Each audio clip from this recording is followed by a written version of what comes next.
लहसुन की कलियां क्रश करिए ना, वो एक एक करके इसमें डालते जाइए। आप अक्सर ये गलतियां दोहराते हैं, आप अपने प्लांट की पिंचिंग नहीं करते। ये जो व्हाइट कलर की रूट्स होती है बहुत ज्यादा डेलिकेट होती है। क्रश करिए किसी भी हथौड़े की मदद से, जैसे कि एफिड स्ट्राइप्स वगैरह भी आपके मैरीगोल्ड के फ्लावर के ऊपर बहुत ज्यादा अटैक करते हैं और बीज बनाने लगेगा तो वो नेक्स्ट फ्लावरिंग बनाएगा ही नहीं। इसका रिजल्ट हमें 2 से 3 दिन में ही मिलने लग जाता है। 60 से 70 डेज के बाद आपको जो रिजल्ट मिलेगा वो आपका खुद का होगा। सारे फ्लावर वो भी एकदम फ्री में। दोस्तों जब भी आप मार्केट से मैरीगोल्ड के पौधे लेके आते हैं तो डेफिनेटली वो एक सिंगल फ्लावर देता है और उसके बाद वो मरने की कगार पर आ जाता है। दोस्तों आप बहुत सारी ऐसी मिस्टेक्स कर रहे हैं जिससे आपका मैरीगोल्ड जल्दी मर जाता है और इनफैक्ट वो ज्यादा फ्लावर नहीं दे पाता है। मैं आपको इस वीडियो में सिखाऊंगा किस तरह से आपके मैरीगोल्ड प्लांट के ऊपर ज्यादा फ्लावर लेना है, इनफैक्ट उसको फ्री में कैसे ग्रो करना है। और बहुत सारे ऐसे फर्टिलाइजर है जो हेल्प करते हैं आपके मैरीगोल्ड के प्लांट को ज्यादा फ्लावर प्रोड्यूस करने में, इनफैक्ट वाटरिंग और किस तरह से उनको पेस्ट अटैक से बचाना है, सारी डिटेल कवर करने वाला हूं इस वीडियो में। तो वीडियो एंड तक देखना। चलिए स्टार्ट करते हैं। और आगे हम ये देखेंगे मैरीगोल्ड के लिए बेस्ट फर्टिलाइजर कौन सा रहता है, 100 से भी ज्यादा फ्री में मैरीगोल्ड को कैसे लेना है। और यहाँ पर आप नर्सरी पर जब भी जाते हैं आपको प्यारे प्यारे मैरीगोल्ड के बहुत सारे एक साथ लगे हुए पौधे नजर आएंगे और आपका मन करेगा एक ना एक तो लेके आ जाइए। बट दोस्तों एक भी पौधा मत लेकर आइए क्योंकि आप फ्री में उसको इजीली ग्रो कर सकते हैं। और ट्रिक बहुत सिंपल है, आपको एक फ्लावर लेना है, उसके अंदर के सारे बीज निकालने हैं, उन बीज को एक प्लेट के ऊपर स्प्रेड कर दीजिए और फुल डे ऑफ सनलाइट में रख दीजिए। एक दिन में ही आपके पास ढेरों सीड्स आ जाएंगे, वो भी फ्री ऑफ कॉस्ट में। अब आपके सारे मैरीगोल्ड के बीजों को एक पॉट के ऊपर अच्छे से स्प्रे कर दीजिए ताकि वो ग्रो होने के लिए रेडी हो जाए। और उसके बाद हम सॉइल की नियरली ½ इंचेस लेयर लगाएंगे और बस पानी डालकर फुल डे ऑफ सनलाइट में ग्रो होने के लिए रख देंगे। एंड 5 दिन के बाद का रिजल्ट आप देख सकते हैं। यहाँ पर हमारे पास बहुत सारे मैरीगोल्ड के छोटे छोटे सीडलिंग ग्रो होने लग गए। अब यहाँ पर इनको ट्रांसप्लांट कर सकते हैं इजीली या फिर इसी पॉट में ग्रो होने दीजिए और फर्टिलाइजर अच्छे से डालना। 10 to 15 डेज के बाद आपके मैरीगोल्ड के सीडलिंग पूरे गमले में भर जाएंगे। और यहाँ पर आपको पता है ये जो मैरीगोल्ड के सीडलिंग है वो रेड कलर के फ्लावर प्रोड्यूस करते हैं कुछ ऐसे, और ये बहुत ही ब्यूटीफुल भी लगते हैं। आफ्टर 25 to 30 डेज आप ऑब्जर्व करेंगे आपके मैरीगोल्ड के जितने भी पौधे हैं सब में फ्लावर बड बनना स्टार्ट हो गए। अब यहाँ पर इनको फर्टिलाइजर देना जरूरी होता है। तो यहाँ पर हमारा पॉट काफी ज्यादा बड़ा है तो इसमें हम 3 से 4 स्कूप वर्मी कंपोस्ट डाल देंगे जिससे प्लांट अच्छे से एब्जॉर्ब करे और हमें बड़े बड़े फ्लावर दे और लार्ज क्वांटिटी, इनफैक्ट बहुत ज्यादा नंबर्स में फ्लावर दे। वाटरिंग बहुत ज्यादा इंपॉर्टेंट है अपने मैरीगोल्ड फ्लावर में फ्लावर लाने के लिए। आपके प्लांट को कभी भी ऐसा फील नहीं होना चाहिए कि आप पानी की कमी हो रही है, इसलिए सॉइल के अंदर मॉइस्चर हमेशा मेंटेन रहना चाहिए। इनफैक्ट सॉइल काफी ज्यादा फर्टाइल होनी चाहिए, इससे आपके मैरीगोल्ड बहुत ज्यादा फ्लावर करेंगे और आपके प्लांट एकदम स्टडी रहेंगे और पेस्ट अटैक भी बहुत कम रहेगा। एंड नियरली 60 to 70 डेज के बाद आपको जो रिजल्ट मिलेगा वो आपका खुद का होगा, खुद के उगाए हुए मैरीगोल्ड, वो भी बहुत सारे। और दोस्तों मजे की बात ये है कि एक बार आपके मैरीगोल्ड उगा दिए ना अपने अपने हाथों से तो डेफिनेटली ये फ्लावर सूखेंगे, फिर से इनके बीज ग्रो करना, फिर से वो फ्लावरिंग पर आ जाएंगे। मैं आपको अभी रिजल्ट दिखा, पहले आप ये वाला रिजल्ट देखें। सबसे पहले आप मुझे कमेंट करके ये बताना कि आपने कभी मैरीगोल्ड को सीड से ग्रो करा है क्या। ये रहा एक और एग्जांपल, हमने सीड से ग्रो करे थे ये रेड कलर मैरून कलर के फ्लावर। और यहाँ पर दोस्तों नर्सरी से जो प्लांट लेके आया था वो बहुत ज्यादा डल था, वीक, बट उसी के फ्लावर को हमने रीग्रो करा और यहाँ पर जो रिजल्ट मिला वो आपके सामने है। इतने सारे फ्लावर वो भी एकदम फ्री में। सो ये रहे दोस्तों हमारे वो सीडलिंग फिर से ग्रो होने लगे। हमने सारे प्लांट्स निकाल दिए और यहाँ पर जितने भी फ्लावर थे सूखे हुए हमने सारे इसमें फिर से स्प्रिंकल कर। और यहाँ पर हमें इस बार डबल क्वांटिटी में हमें छोटे छोटे सीडलिंग मिले हैं। तो इस बार दोस्तों मैं इन सारों को सेपरेट करके ग्रो करने वाला हूँ। नियरली 100+ ही सीड्स मुझे नजर आ रहे हैं। पावरफुल लिक्विड फर्टिलाइजर अगर प्लांट को दिया जाता है तो वो अपनी क्षमता से ज्यादा फ्लावर आपको देता है और इसका सॉलिड फॉर्म वाला रिजल्ट नियरली 20 से 25 दिन में देता है। बट इसका रिजल्ट हमें 2 से 3 दिन में ही मिलने लग जाता है क्योंकि ये एक लिक्विड फॉर्म में है और जो जल्दी इजीली एब्जॉर्ब किया जाता है। प्रिपेयर करना बहुत आसान है। 20 लीटर की बाल्टी लेनी है और उसमें nearly 200 gram of vermi compost हमें लेना है और उसको वाटर के अंदर मिक्स कर देना है। बहुत इजी है, आप भी अपने घर पर कर सकते हैं। और ये 200 ग्राम का जो वर्मी कंपोस्ट है ना ये नियरली 1 से 2 प्लांट में ही काम आएगा, बट ये जो लिक्विड फर्टिलाइजर है नियरली 5 to 10 गमलों में इजीली काम आ सकता है।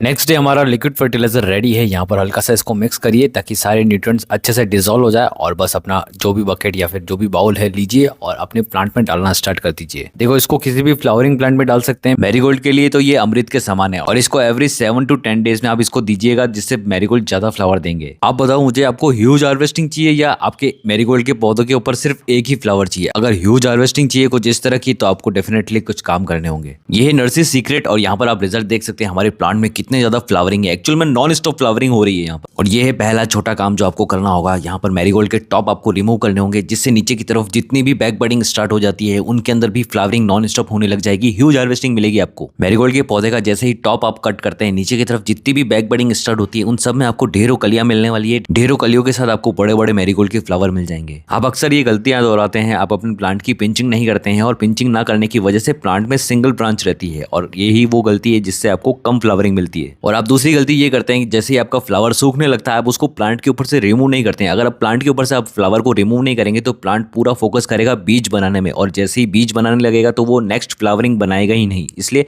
जैसे ही फ्लावर थोड़ा सा मैच्योर होता है या सूखने लगता है उसे तुरंत रिमूव कर दीजिए पौधे में से, फिर देखिए आपको बहुत सारे ढेरों फ्लावर मिलेंगे। और रिजल्ट आपके सामने यहाँ पर आप देख सकते हैं कितनी सारी ढेरों कलियां हमें मिल चुकी है। सिर्फ हमने टॉप को पिंच करा था और यहाँ पर हमारे मल्टीपल ब्रांचेस में से मल्टीपल फ्लावर आने लगे हैं, और सारी कलियां अब खिलने के बाद कितना अच्छा मैरीगोल्ड के फ्लावर दे रही है। दोस्तों यहाँ पर पिंच करे हुए फ्लावर की साइज भी काफी ज्यादा बड़ी मिलती है। नेक्स्ट है फर्टिलाइजर, और यहाँ पर दोस्तों आपका मैरीगोल्ड का पौधा नियरली 2.5 से 3 महीने में बहुत ज्यादा फ्लावरिंग प्रोड्यूस करने वाला है। इसलिए दोस्तों आपको यहाँ पर ऐसा फर्टिलाइजर देना है जो समय समय पर न्यूट्रिशन सॉइल के अंदर डालता रहे और आपका मैरीगोल्ड का पौधा है वो न्यूट्रिशन एब्जॉर्ब करता रहे। उसके लिए हम यूज करेंगे वर्मी कंपोस्ट, जो सबसे बेस्ट रहता है। आप गाय का गोबर भी यूज कर सकते हैं फुल्ली डिकम्पोस्ट। एवरी 20 डेज में आपको ये फर्टिलाइजर देना है। फर्स्ट स्टेज होती है जब आप सीडलिंग ग्रो कर रहे हैं। सेकंड स्टेज तब होती है जब आपके प्लांट में फ्लावर बड आ चुका है। इस स्टेज पर फर्टिलाइजर देना बहुत ज्यादा जरूरी होता है। एंड थर्ड स्टेज ये है दोस्तों जब आपके फ्लावर बड निकल चुके हैं और फ्लावर बड़े बड़े खिल चुके हैं। उसके बाद आपको सॉइल की हल्की सी टीलिंग करनी है, गुदाई करनी है, और उसके बाद आप सारा फर्टिलाइजर एक एक करके डाल सकते हैं अपने पॉट के साइज के हिसाब से। फाइनल स्टेज में डालना बहुत ज्यादा जरूरी होता है क्योंकि एक बार फ्लावर खिल जाता है उसकी प्रूनिंग कर लेते हैं तो नेक्स्ट फ्लावरिंग के लिए बहुत ज्यादा एनर्जी चाहिए होती है प्लांट को, और क्योंकि फ्लावर भी बहुत जल्दी जल्दी उसको प्रोड्यूस करना होता है। मैरीगोल्ड सॉइल मिक्स, अगर सॉइल मिक्स आपका सही रहेगा तो मैरीगोल्ड बहुत ज्यादा फ्लावरिंग देंगे। नियरली 70% हम नॉर्मल गार्डन सॉइल लेने वाले हैं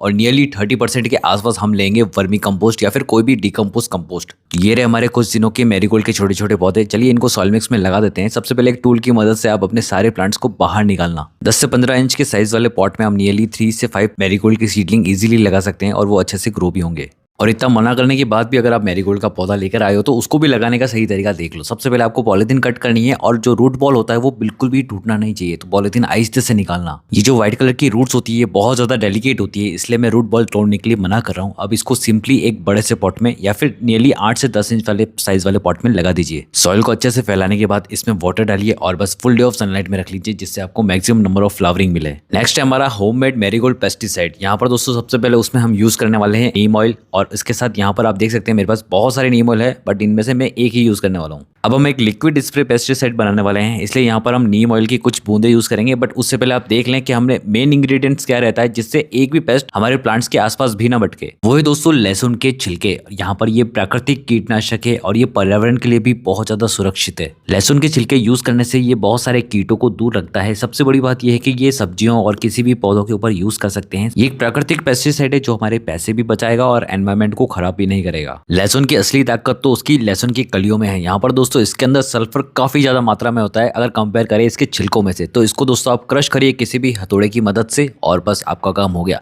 ये दोस्तों जहर का काम करेगा, जो भी कीट होते हैं ना आपके पौधों के ऊपर उनके लिए। अच्छे से कद्दूकस करने के बाद ही आप इसको यूज करेंगे तो ये पानी में अच्छे से डिजोल्व होंगे। अब यहाँ पर हमारी जितनी भी कलियां हमने क्रश करी है उसको आप डालेंगे अपनी 1 लीटर की पानी की बोतल के अंदर। अब यहाँ पर आपने जितनी भी लहसुन की कलियां क्रश करी है ना वो एक एक करके इसमें डालते जाइए। साथ में आपके पास जो छिलके आपने निकाले हैं वो सारे आप डाल सकते हैं। आप कलियां वेस्ट नहीं करना चाहते हैं तो आप सिर्फ छिलकों को भी इजीली यूज कर सकते हैं। अगर ऑर्गेनिक पेस्टिसाइड बना रहे हो तो वो 2 से 3 दिन तक, मैक्सिमम 4 दिन तक वो कारगर रहेगा। उसके बाद उसका असर कम होने लग जाएगा। फाइनली हम नीम ऑयल यूज करेंगे और यहाँ पर नीम ऑयल की 10 बूंदे यूज करेंगे 1 लीटर पानी के अंदर। नीम ऑयल वो वाला यूज करना है जो पानी में अच्छे से डिजोल्व हो जाए। यहाँ पर आप ऑब्जर्व करेंगे किस तरह से हमारे वाटर का कलर एकदम व्हाइटिश होता जा रहा है।